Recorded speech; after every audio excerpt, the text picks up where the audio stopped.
ఈరోజు సాయంత్రము 4:20 టైంలో జగదీర్గుట్ట పోలీస్ స్టేషన్ పరిధిలో ఉన్నటువంటి గుట్ట బస్ స్టాప్ దగ్గర రోషన్ సింగ్ వాళ్ళ మిత్రుడు మనోహర్ ఇద్దరు కలిసి ఈ బస్ స్టాప్ లో ఉన్న సమయంలో బాలశౌర్ రెడ్డి ఆదిలు రోషన్ సింగ్ తోటి మాట్లాడుతున్న సందర్భంలో మహమ్మద్ అనేటువంటి ఇంకొక వ్యక్తి వచ్చేసి రోషన్ సింగ్ తోటి ఆర్గ్యుమెంట్ చేయడము.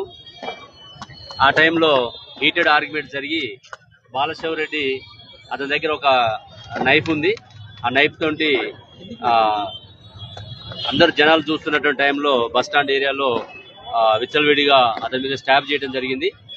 కత్తులతోటి ఒక 4-5 గాయాలు చేయడం జరిగింది.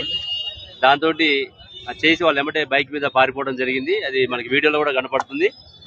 ఆ తర్వాత ఇమీడియట్ గా మనకి ఇన్ఫర్మేషన్ రావడంతో ఇక జగదీర్గుట్ట పోలీసు వాళ్ళు వచ్చేసి ఇమీడియట్ గా nearest meditech hospital first aid చేయించి ప్రస్తుతానికి గాంధీ హాస్పిటల్లో ట్రీట్మెంట్ చేయించడం జరుగుతుంది. ముద్దాయిల పేర్లు కూడా మనకు తెలిసినాయి, వీడియోలో క్లియరెన్స్ వచ్చింది.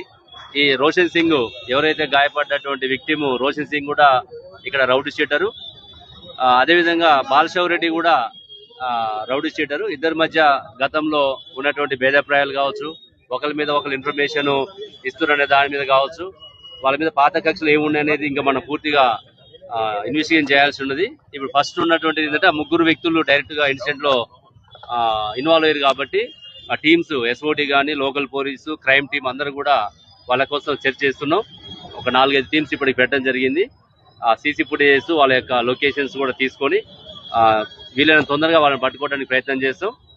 వాళ్ళని తొందరలోనే కోర్టులో ప్రొడ్యూస్ చేయడానికి ప్రయత్నం చేస్తాం. సార్, వాళ్ళ ముగ్గురు ఫ్రెండ్స్ అంటారు సార్, వాళ్ళ మధ్యలో సంఘటన జరగడానికి కారణం ఏంటి సార్? అంటే ఇప్పటివరకు మనకి పూర్తి తెలియదు. ఇంకెందుకంటే ఇప్పుడు విక్టిమ్ కూడా మాట్లాడే పరిస్థితి లేడు. వాళ్ళ యొక్క ఎవరైతే డైరెక్ట్ ఐ విట్నెస్ ఉన్నాడో మనోహర్, అతను అయితే మాకు ఏం తెలియట్లేదు సార్. మంచిగా మాట్లాడుకుంటున్నారు. అప్పుడు అక్కడ ఈ సడన్ గా మహమ్మద్ వచ్చేసి గల్లా పట్టడము, అదే టైంలో బాలశౌర్ రెడ్డి దగ్గర నైఫ్ ఉండి ఆ నైఫ్ తోటి పొడటం వల్ల జరిగింది అని చెప్పి డైరెక్ట్ విట్నెస్ కి అయితే ప్రీవియస్ హిస్టరీ తెలవట్లేదు.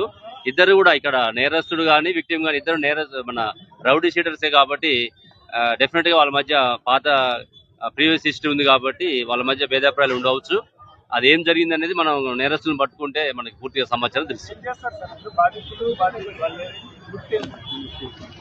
విక్టిమ్ అయితే ఏం చేయడు. అతని మీద కూడా గతంలో 4-5 కేసులు ఉన్నాయి. నార్మల్ గా లేబర్ పని చేసుకుంటూ ఉంటాడు. నేరస్తులు కూడా మనకి ఇంకా పూర్తిగా మనకి తెలవాల్సి ఉంది.